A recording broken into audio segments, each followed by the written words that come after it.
There are no golden years of comfort for Wang Fengqin, a 70-year-old villager in China's Rust Belt province of Heilongjiang. Despite growing pains in her abdomen, she avoids going to hospital. Instead, her and her husband's old-age pensions support their two sons who are in their 40s.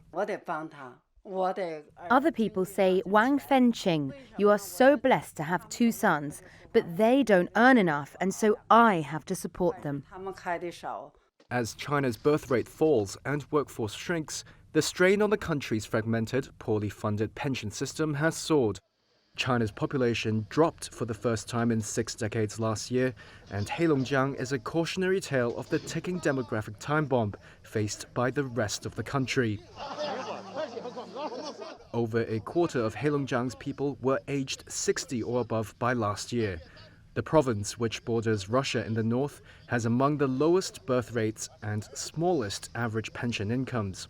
And the dependence of younger generations on pensions in Heilongjiang also bodes ill for local government finances and efforts to boost birth rates.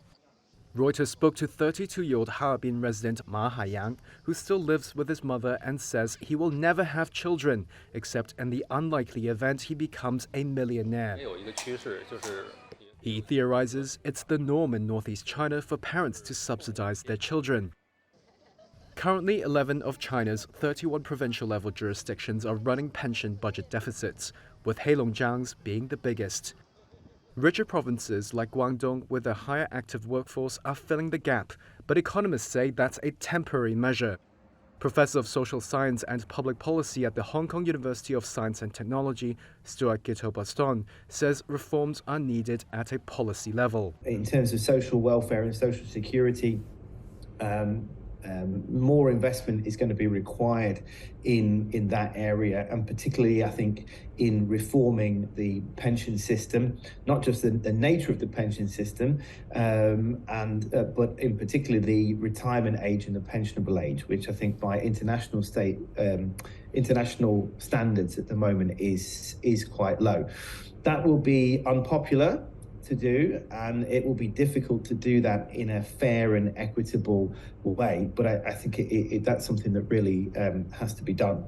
China launched its private pension sector last year after 4 years of pilots. And there are signs some reforms may be announced as soon as next month during China's National Party Congress. But what is in the works is unclear. Any reforms are likely to be unpopular. After recent cuts to medical benefits in some provinces, video online showed hundreds of older people taking to the streets this month in the cities of Wuhan and Dalian to protest the moves.